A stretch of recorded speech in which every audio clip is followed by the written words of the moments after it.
Hello, BookTube. Kelly at Books I'm Not Reading made a video today that I loved. I've watched it a couple of times now. It was all about comments. The comments feel part of the BookTube experience, whether it's watching BookTube or most especially making BookTube videos. And Kelly she talks all about comments and how that's worked on her own channel, and she ends her video by putting out a call to other booktubers. She would love to know what they think. And since Kelly is one of the only other booktubers who can stand me, I thought I would make a video in which I talk about this because it's a fascinating subject. It touches on something that I think we tend to forget. It's a thing that larger non-booktube channels, YouTube channels, promptly forget. It doesn't take them long to forget it, and they don't want you to remind them of it, which is that comments are the bedrock of booktube. They're the blood that keeps the whole thing pumping. That isn't true in the rest of YouTube. Most YouTubers are dreaming of the time when they can be big enough as a channel so that they're bringing enough money so that they can hire relatives and treat them like dirt, and B, they're yearning for a time when they can pay someone to ignore the comments instead of ignoring the comments themselves. Their relationship to the comment section is odious. It's disgusting. Disgustingly dismissive and condescending. What I have often mentioned that in one gathering in the UK that I'm pretty sure that everyone at the table thought that it was completely private and would remain so. One big booktuber at the time referred to everyone in his comments section as vermin. That sentiment is echoed outside of booktube all the time. Large YouTube creators in all kinds of different spheres will get together and say, well, you know, things might be pretty bad. The algorithm's beating up on me lately, but at least I don't read the comments. That is very much not the attitude here in this little corner of BookTube, and I'm very grateful for that. Very, very grateful for that. Here, the comments sections are often full of repeating names, often full of people who become regular friends. Choruses to your channel. Responses to let you know you're not shouting into a void. That's wonderful. Absolutely wonderful. And in BookTube, I have heard some creators say, well, now that my channel has 30,000 subscribers or 50,000 subscribers or 70,000 subscribers, there's no way that I can read all the comments, much less answer them. That's hooey. Of course. That's hooey. That's just as much junk, that's just as much bunkum as when a YouTuber looks in the camera and with a completely straight face says, I want to thank all my members of Patreon because without them, I would not be able to make videos. Why is that? Because your arms would fall off? You are perfectly able to make videos without your 500 Patreon members. Perfectly able to do that. What you're saying is you won't do it. It's a threat. It's not a thank you. But in those larger circles, comments are ignored or hated or dealt with by moderators, but not by the people themselves. But here in this little corner of BookTube, the comments are something special. I don't think there is any BookTuber here who would say otherwise. And Kelly was talking about that and about what to do with comments. Now, I of course, can only speak for myself. I try to be very active in my comment section.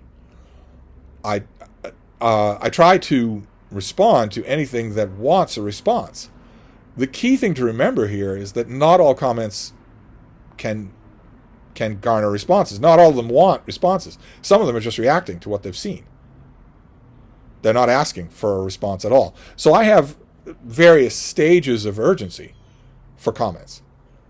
If I make a video yesterday and somebody leaves a comment saying, what was the name of that book again? Well, that gets an immediate response. That is someone, they've stopped, they've rewound the part of the video, and they still can't get the name. Well, what am I doing here if I'm not willing to tell you that? If I'm not immediately going to tell you that, then what am I doing here?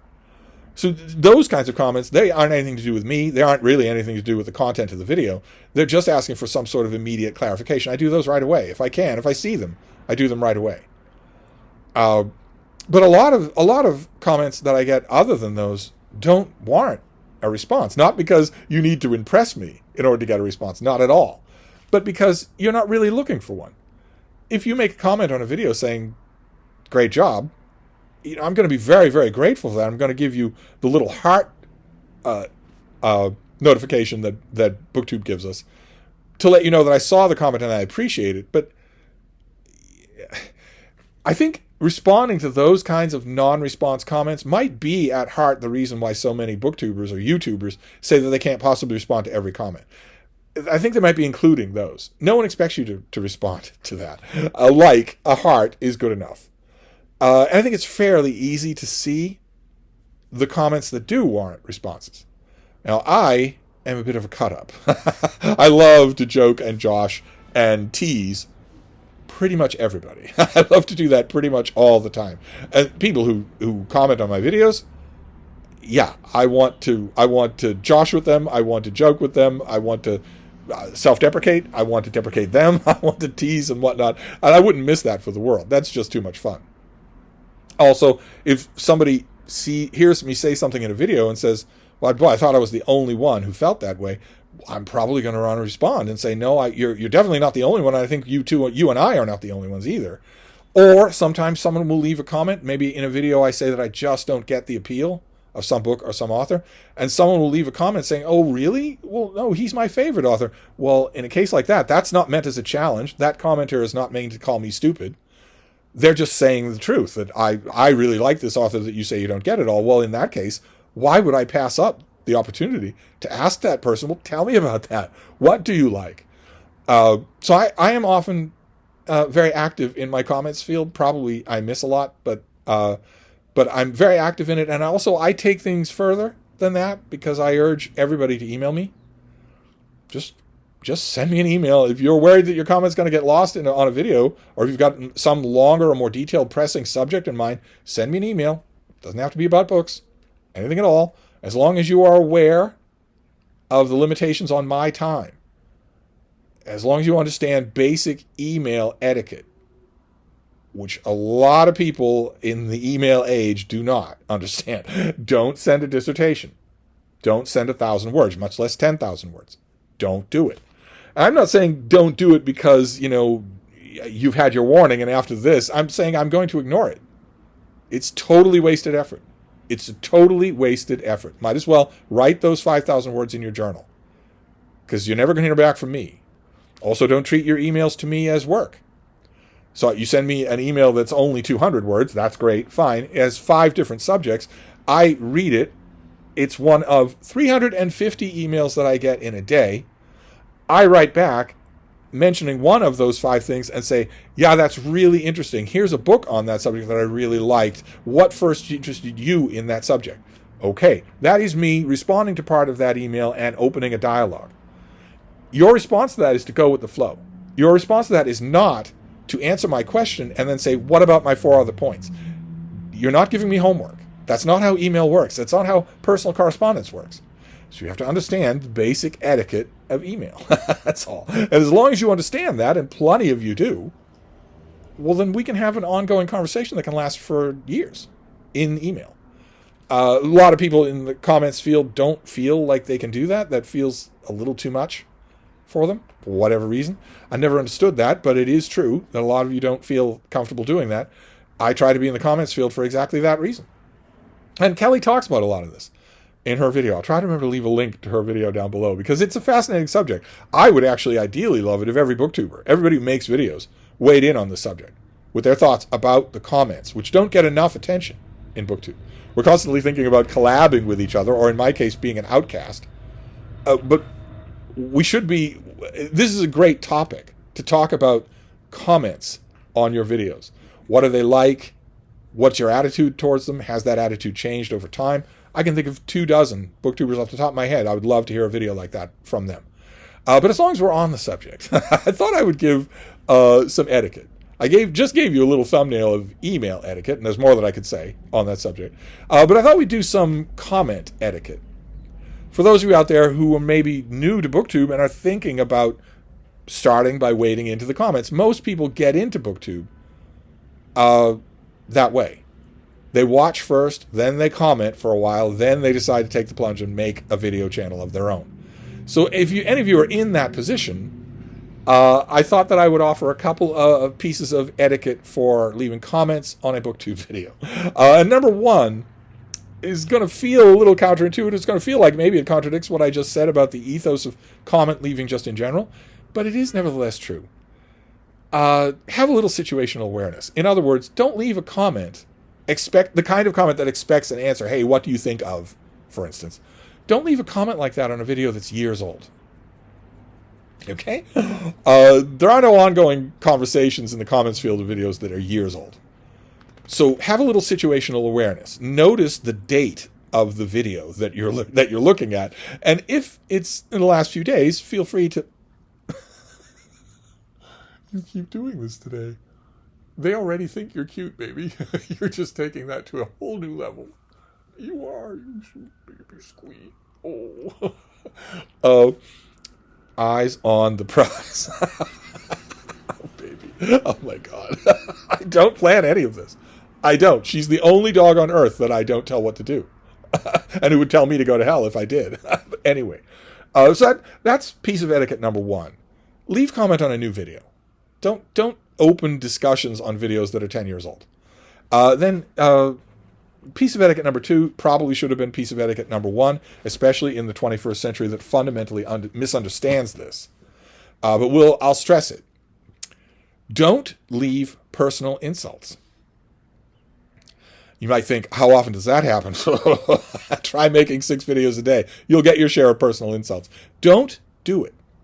Just don't do it. I know it's the mother of all dopamine hits, but something that your grandparents could have told you is that it's mind-bogglingly rude. So don't do it. Don't leave personal insults.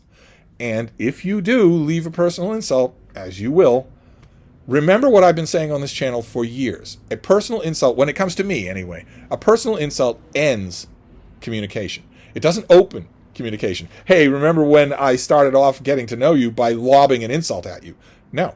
It ends all chance at personal communication. Once upon a time, for 17,000 years, maybe 70,000 years, it didn't. For 70,000 years of human civilization, once upon a time, there was a thing called a sincere apology. But in the 21st century, the social gesture of the sincere apology has died. It has disappeared. It doesn't exist anymore. Your grandchildren are going to read about it in books, and they are going to say to each other in between vape hits, boy, I really wish that gesture still existed. A way to actually clean the slate. Not a fake apology. We know all about those. We have a firm that we pay to make them. Not a fake apology, but a genuine apology. Something that resets the counter to 0. I can't believe that once upon a time the old folks had such a thing. That would be so great to have that. They can wish it all they want, but social customs don't regrow. New ones might grow in their place, but old ones don't come back. So the sincere apology is gone. And since that's gone, if you insult me, I am insulted. You're never going to apologize for it. So that's it. That's done. So you have completely severed that line of connection and can't ever get it back. So don't do it unless you're ready for those consequences. And that saddens me, believe it or not. I know I sound angry. That's a South Boston type thing, but I sound angry, but it actually is sad. Because I have got the distinct impression over the years that some people who have lobbed personal insights into my comments section probably would have liked my friendship. And I also get the impression that some of the people who did that were under the impression when they did it that they weren't ruling out that friendship. You are. You are ruling out that friendship. So don't do it, would be my advice. Just turn down the dopamine hit and just pass on it. If you're watching a channel and all you feel like doing is insulting the person who's making the videos, probably you shouldn't watch the channel. Then another piece of etiquette involves something that carries over from email, which is don't leave a huge comment. Don't leave 1,000 words. It's a comment section. Read the room. Not a good look. This won't age well. Look around you. There are no comments that are 10,000 words long, so don't do it. Don't do it. I can't speak for other booktubers because they hate me. But I can definitely speak for myself that if you leave a dissertation in the comment, I'm not going to read it any more than I would in an email. It is a grotesquely selfish imposition. And you know it. It's not like it's like you're being clueless. You know that it is. Another thing that's incredibly rude, another thing that my rules of comment etiquette would rule out completely, is just tossing in a link. I watched your video, I watched part of it, you're talking about this subject. I like this video on the subject. Here you go. There's a link. I'm not gonna describe what the link is, or maybe I will with just a word or two. Watch this. It'll correct you or whatever, and then just a link, and then you're done. Well, no, that is mind-bogglingly rude. Not only am I not going to ever respond to such comments, I'm also not going to leave them. I'm going to delete them from the comments thread, because that's exactly what malware looks like. I don't care what your good intentions are. If you don't even have the time or the common courtesy to contextualize what you're doing, that's exactly what malware looks like. It wants not only me, but anybody watching the video to click on it and do God knows what with their computer. So I'm going to get rid of it. So don't do it. As I mentioned, it is a complete waste of your time. So don't do it. And that's basically it. No lobbed hot links, no personal insults, no personal essays that go on forever and ever, no old-timey comments on videos from 10 or 5 years ago. Older videos are not an ongoing dialogue. If you're making videos, at least in my view, as installments in a current conversation. So, for instance, in my case, I'm sure that some of my old Penguin Classic videos or Western Canon videos are still getting comments. And I'm sure that some of those comments are people still asking questions. Well, if you don't have the sense of mind to look and see whether or not I'm still alive, whether or not I'm still making videos, whether or not maybe the videos that I made today when you left the comment on a video 10 years ago has an active email address on it so you could simply write to me. If you don't have the presence of mind to do that, those are just some basics of BookTube comment etiquette. And I wonder what you would consider the basics. Now, that is a question for commenters, but I also want to ask BookTubers. This is a great subject. This is a subject that is often overlooked. We're always thinking about other things. But the commenters are the bedrock of what we do. They're the bread and butter of making videos. So my fellow booktubers, any fellow booktubers who are watching, what do you think about comments? Make a video. Respond to Kelly's video. This is too fascinating a topic to let drop. So anyway, I'm going to wrap this up. I'll leave a link to Kelly's video, and I will see you all soon. Thank you, BookTube.